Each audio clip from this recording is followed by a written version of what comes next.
తెలంగాణలో అధికారం మారినా అప్పులు, తిప్పలు, ఆర్థిక సందిగ్ధతలు మాత్రం మారలేదు సరికదా మరింత జటిలంగా మారుచున్నాయి. ఒకవైపు ఎన్నికల లబ్ధి కోసం గుప్పించిన 6 గ్యారంటీల అమలు భారం, మరోవైపు గత ప్రభుత్వ హయాం నుంచి వారసత్వంగా వచ్చిన అప్పుల ఊబి ప్రస్తుత పాలకుల మెడకు చుట్టుకుంది.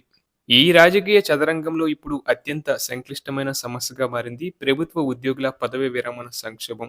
ఈ ఏడాది రాష్ట్రంలో దాదాపు 9,700 మందికి పైగా ఉద్యోగులు పదవి విరమణ పొందుతున్నారు. గత ప్రభుత్వం రాజకీయ ప్రయోజనాల కోసం నిరుద్యోగుల నిరాశలను చల్లబరచడానికి వయోపరిమితిని 61 ఏళ్లకు పెంచింది.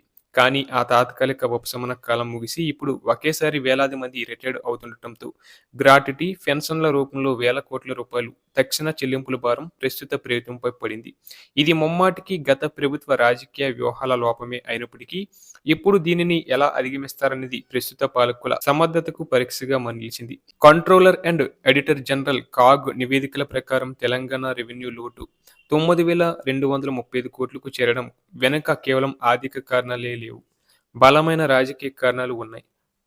ఓటు బ్యాంకు రాజకీయాల కోసం బడ్జెట్ వనరులలో సింహభాగాన్ని ఉచిత పథకాలకే మళ్లించాల్సి వస్తుంది.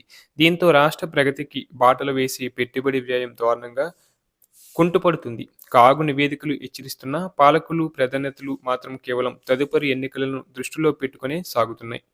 కేంద్ర ప్రభుత్వం ఇచ్చే గ్రాంట్లు తగ్గడం, రాష్ట్ర సొంత ఆదాయం వనరులు మందగించడం చూస్తుంటే తెలంగాణ ఆర్థిక రథం రక్షణ లేని లోయ వైపు దూసుకుపోతుంది.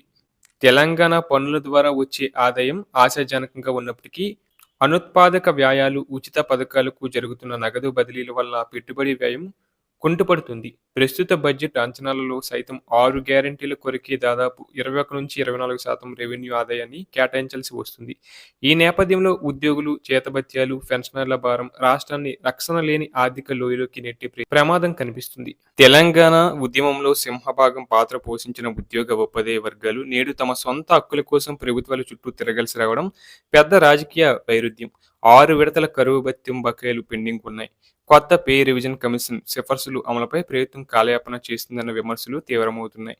వీటి అమలుపై ఉద్యోగ సంఘాల నుంచి ఒత్తిడి తీవ్రమవుతుంది. బడ్జెట్లో పెన్షన్ల కోసం కేటాయించిన నిధులు తొలి త్రైమాసికంలోనే సగానికి పైగా కరిగిపోవడం పాలకుల ముందస్తు ప్రణాళిక రహిత్యానికి నిదర్శనం.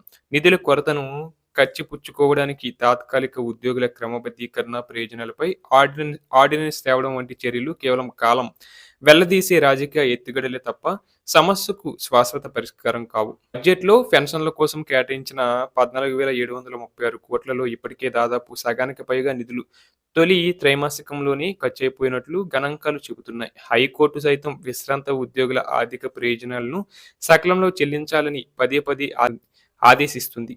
ఈ ఒత్తిడిని తట్టుకోవడానికి తాత్కాలిక ఉద్యోగుల క్రమబద్ధీకరణ, ప్రయోజనాలపై ఆర్డినెన్స్ తేవడం వంటి చర్యలు తీసుకున్నప్పటికీ అవి తాత్కాలిక ఉపశమనాలు మాత్రమే, కానీ శాశ్వత పరిష్కారాలు కావు.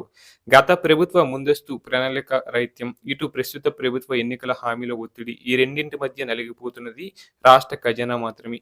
ఇక్కడ ఏ ఒక్కరినో తప్పుపట్టడం కంటే దశాబ్దాలుగా సాగుతున్న ఓటు బ్యాంకు రాజకీయాల వల్లే ఈ ఆర్థిక అసమతుల్యత ఏర్పడింది. ఇప్పుడు కావాల్సింది రాజకీయ విమర్శలు కావు, పారదర్శకమైన ఆర్థిక పునర్నిర్మాణం మాత్రమే.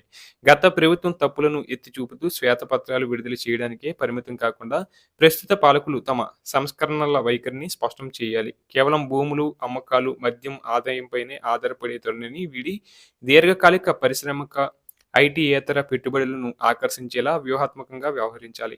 ఈ రంగాల నుంచి స్థిరమైన రాబడి వచ్చేలా చూడాలి. తెలంగాణ ఆర్థిక రథాన్ని సరైన పట్టాలెక్కించాలంటే ప్రభుత్వం తక్షణమే కొన్ని కఠినమైన సంస్కరణాత్మక నిర్ణయాలు తీసుకోక తప్పదు.